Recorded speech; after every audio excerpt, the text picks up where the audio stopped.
નમસ્કાર. આજે આપણે ટાટ સેકન્ડરીની પ્રિલિમ પરીક્ષા માટે કેટલાક મહત્ત્વના પ્રશ્નોનો અભ્યાસ કરીશું. તો સૌથી પહેલાં આપણે શિક્ષણ પદ્ધતિ અને મનોવિજ્ઞાનના પ્રશ્નો જોઈએ. તો પ્રશ્ન નંબર 1. વિકાસ એ અનિશ્ચિત પ્રક્રિયા છે. આ વિધાન કોના દ્વારા આપવામાં આવ્યું છે?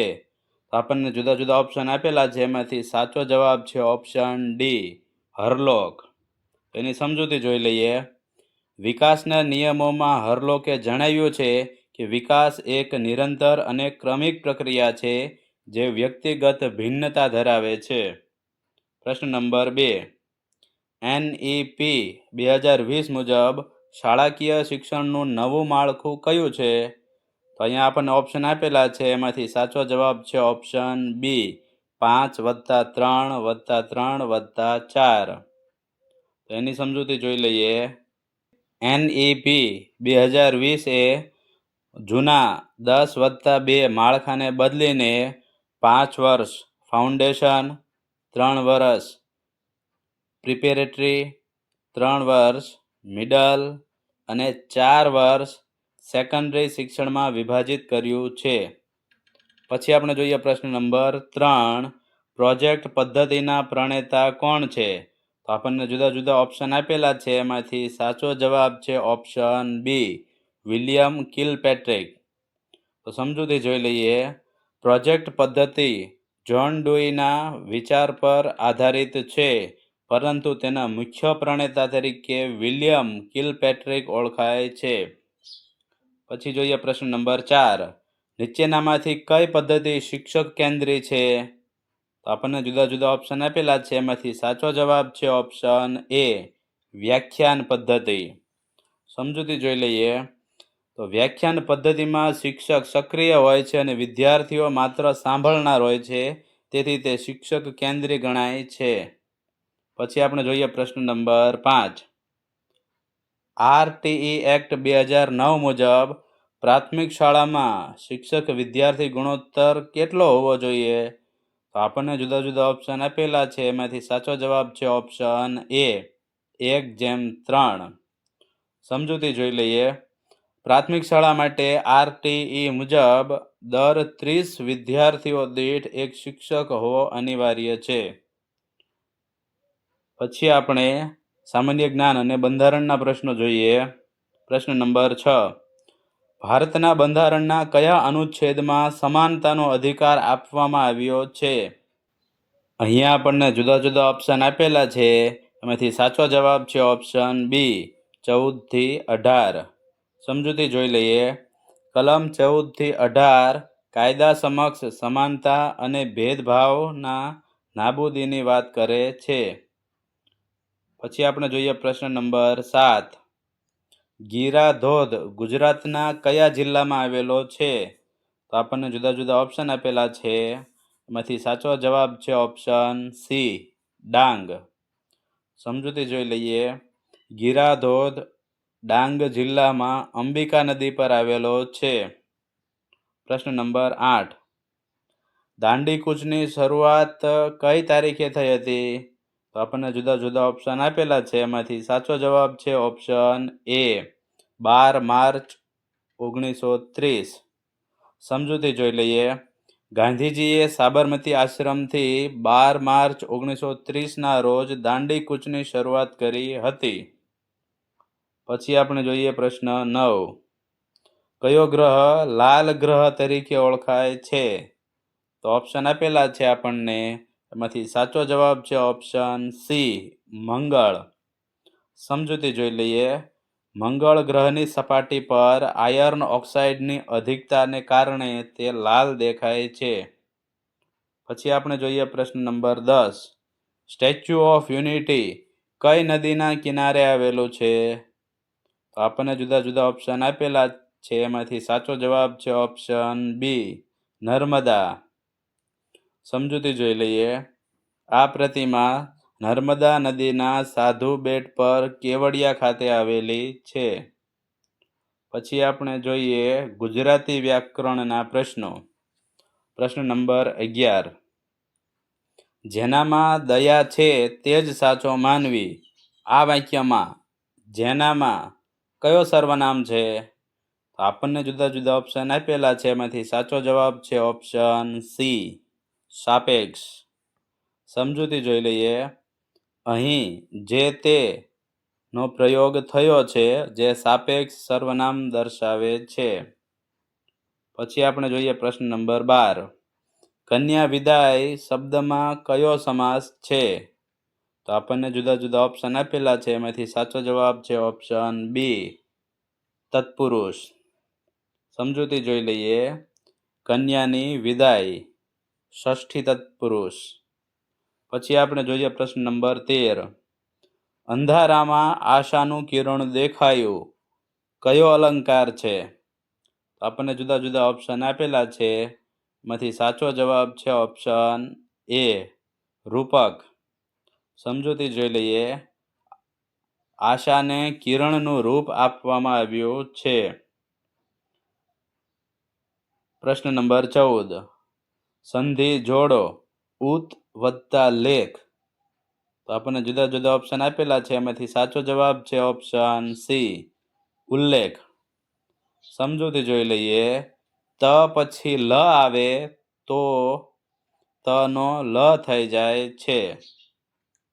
પ્રશ્ન નંબર 15. કયો છંદ 17 અક્ષરનો નથી? તો આપણને જુદા જુદા ઓપ્શન આપેલા છે, એમાંથી સાચો જવાબ છે ઓપ્શન ડી, અનુષ્ટુપ. સમજૂતી જોઈ લઈએ. અનુષ્ટુપ છંદ 32 અક્ષરનો હોય છે. 32 અક્ષર એટલે 8 વત્તા 8 વત્તા 8 વત્તા 8. પછી આપણે જોઈએ રીઝનિંગના પ્રશ્નો, એટલે કે તાર્કિક ક્ષમતા. પ્રશ્ન નંબર 16. શ્રેણી પૂર્ણ કરો. 2, 6, 12, 20, 30. તો હવે પછી કઈ સંખ્યા આવશે? તો આપણને જુદા જુદા ઓપ્શન આપેલા છે, એમાંથી સાચો જવાબ છે ઓપ્શન બી, 42. તો અહીંયા તમે જોઈ શકો છો કે તફાવત 4, 6, 8, 10 છે, એટલે હવે 12 તફાવત આવશે. એટલે 12 ઉમેરો એટલે 30 ને 12 થઈ જાય 42. એટલે ઓપ્શન બી 42 આપણો સાચો જવાબ થઈ જશે. પછી આપણે જોઈએ પ્રશ્ન નંબર 17. જો a બરાબર 1, CAT એટલે કે કેટ બરાબર 24 હોય તો ડોગ, DOG બરાબર પ્રશ્નાર્થ ચિહ્ન. તો આપણને જુદા જુદા ઓપ્શન આપેલા છે, એમાંથી સાચો જવાબ છે ઓપ્શન એ, 26. તો એ કેવી રીતે મળશે? તો આપણે મૂળાક્ષરના ક્રમનો સરવાળો કરીએ એટલે આપણને આ જવાબ મળી જશે. જેમ કે ડી બરાબર 4. તો ડી બરાબર 4 કેવી રીતે? તો એબીસીડીમાં ચોથા ક્રમે ડી આવે છે, એટલે ડી બરાબર 4. ઓ 15માં ક્રમે છે, એટલે ઓ બરાબર 15. જી 7મા ક્રમે છે, એટલે જી બરાબર 7. હવે 4 વત્તા 15 વત્તા 7 કરીએ એટલે 26 થઈ જાય. એટલે ઓપ્શન એ આપણો સાચો જવાબ છે. પછી આપણે જોઈએ પ્રશ્ન નંબર 18. રમેશ ઉત્તર દિશામાં 5 કિલોમીટર ચાલે છે, પછી જમણે વળી 3 કિલોમીટર ચાલે છે, તો તે અત્યારે કઈ દિશામાં હશે? તો અહીંયા જુદા જુદા ઓપ્શન આપેલા છે, એમાંથી સાચો જવાબ છે ઓપ્શન એ, ઉત્તર પૂર્વ. સમજૂતી જોઈ લઈએ. તે ઉત્તર પૂર્વની વચ્ચેની દિશામાં આગળ વધી રહ્યો છે.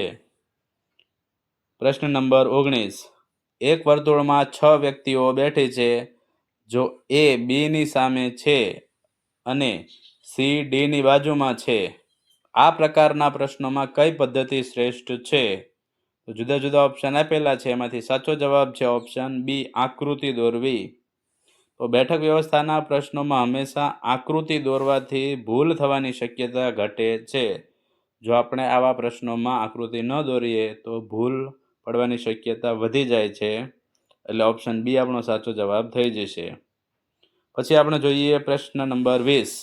વિષમ શોધો, એટલે અલગ પડતી સંખ્યા આપણે મેળવવાની છે. તો આપણને આપેલા છે 12, 24, 36, 48 ને 56. આમાંથી અલગ પડતી સંખ્યા કઈ છે? તો સાચો જવાબ છે ઓપ્શન સી, 56. તો એ કેવી રીતે આવે? તો અહીંયા તમે જોઈ શકો છો કે બીજી બધી સંખ્યાને તમે 12 વડે ભાગી શકો છો, એટલે કે બાકીની સંખ્યાઓ 12ના ઘડિયામાં આવી જાય છે, પરંતુ 56 એ 12ના ઘડિયામાં આવતા નથી. એટલે 56 ઓપ્શન સી આપનો સાચો જવાબ થઈ જશે. પછી આપણે જોઈએ પ્રશ્ન નંબર 21, જે હવે અંગ્રેજી વ્યાકરણ અને સામાન્ય વિજ્ઞાનના પ્રશ્નો છે. પ્રશ્ન નંબર 21 જોઈએ. હી ખાલી જગ્યા ટુ સ્કૂલ એવરી ડે. તો અહીંયા આપણને જુદા જુદા ઓપ્શન આપેલા છે, એમાંથી સાચો જવાબ છે ઓપ્શન બી, ગોઝ. તો સમજૂતી જોઈ લઈએ. સાદા વર્તમાન કાળમાં હી સાથે ક્રિયાપદને એસ કે ઈ એસ લાગે છે. જ્યારે પણ ત્રીજો પુરુષ એકવચન હોય અને સાદો વર્તમાન કાળ હોય એટલે ક્રિયાપદને એસ કે ઈ એસ લાગે છે. પછી આપણે જોઈએ પ્રશ્ન number 22. Choose the correct article. She is ખાલી જગ્યા એમ એ સ્ટુડન્ટ. તો અહીંયા આપણને જુદા જુદા ઓપ્શન આપેલા છે, એમાંથી સાચો જવાબ છે ઓપ્શન બી, એન. તો સમજૂતી જોઈ લઈએ. એમનો ઉચ્ચાર એમ એટલે સ્વરથી થાય છે, તેથી આર્ટિકલ એન લાગે. અથવા તો તમે એવી રીતે પણ યાદ રાખી શકો કે ઉચ્ચારણનો પ્રથમ અક્ષર કક્કામાં ન આવતો હોય, એટલે કે અ, આ, ઈ, ઉ, એ એવો કોઈ ઉચ્ચાર થતો હોય તો આર્ટિકલ એન મૂકવાનો, અને જો ઉચ્ચારણનો પ્રથમ અક્ષર કક્કામાં આવી જાય એટલે ક, ખ, ગ, ઘ એવી રીતે જ્ઞ સુધીનો જે કક્કો છે ત્યાં સુધીમાં ઉચ્ચારણનો પ્રથમ અક્ષર આવી જાય તો આર્ટિકલ એ મૂકવાનો. હવે અહીંયા આપણે બોલીએ છીએ એમ એ, તો એ કક્કામાં નથી આવતો એટલે આર્ટિકલ એન મુકાય છે, એટલે ઓપ્શન બી આપણો સાચો જવાબ થઈ જશે. પછી આપણે જોઈએ પ્રશ્ન નંબર 23. કયું વિટામિન પાણીમાં દ્રાવ્ય છે? તો આપણને ઓપ્શન આપેલા છે, એમાંથી સાચો જવાબ છે ઓપ્શન ડી, સી, એટલે કે સી વિટામિન પાણીમાં દ્રાવ્ય છે. હવે આપણે તેની સમજૂતી જોઈ લઈએ. વિટામિન બી અને સી પાણીમાં દ્રાવ્ય છે, જ્યારે અન્ય ચરબીમાં દ્રાવ્ય છે. પ્રશ્ન નંબર 24. માનવ શરીરનું સામાન્ય તાપમાન કેટલું હોય છે? તો આપણને જુદા જુદા ઓપ્શન આપેલા છે, એમાંથી સાચો જવાબ છે ઓપ્શન સી, ઉપરના બંને, એટલે કે 98.6 F અને 37C. તો એફ એટલે ફેરનહીટ અને સી એટલે સેલ્સિયસ. તો સમજૂતી જોઈ લઈએ. 98.6 ફેરનહીટ એ 37 સેલ્સિયસને સમાન છે, એટલે આ બંને સરખા છે, એટલે બંને જવાબ થઈ જશે, એટલે ઓપ્શન સી આપણો સાચો જવાબ થઈ જશે. પછી આપણે જોઈએ પ્રશ્ન નંબર 25. કયો વાયુ ઓઝોન સ્તરના વિનાશ માટે જવાબદાર છે? તો આપણને જુદા જુદા ઓપ્શન આપેલા છે, એમાંથી સાચો જવાબ છે ઓપ્શન બી, CFC, એટલે કે ક્લોરોફ્લોરોકાર્બન. ઓઝોન સ્તરના ગાબડા પાડવા માટે મુખ્ય કારણ છે. CFC વાયુના કારણે ઓઝોન સ્તરમાં ગાબડા પડે છે, એટલે CFC એટલે ક્લોરોફ્લોરોકાર્બન વાયુ જે છે એ ઓઝોન સ્તરના વિનાશ માટે જવાબદાર છે, એટલે અહીંયા આપણો ઓપ્શન બી સાચો જવાબ થઈ જશે. તો હવે પછીના પ્રશ્નો આપણે પછીના વિડીયોમાં જોઈશું. જો તમને અમારો આ વિડીયો પસંદ આવ્યો હોય તો વિડીયોને લાઈક કરજો, કોમેન્ટ કરજો, શેર કરજો અને અમારી યુટ્યુબ ચેનલને સબસ્ક્રાઈબ કરજો. જય હિન્દ, જય ભારત.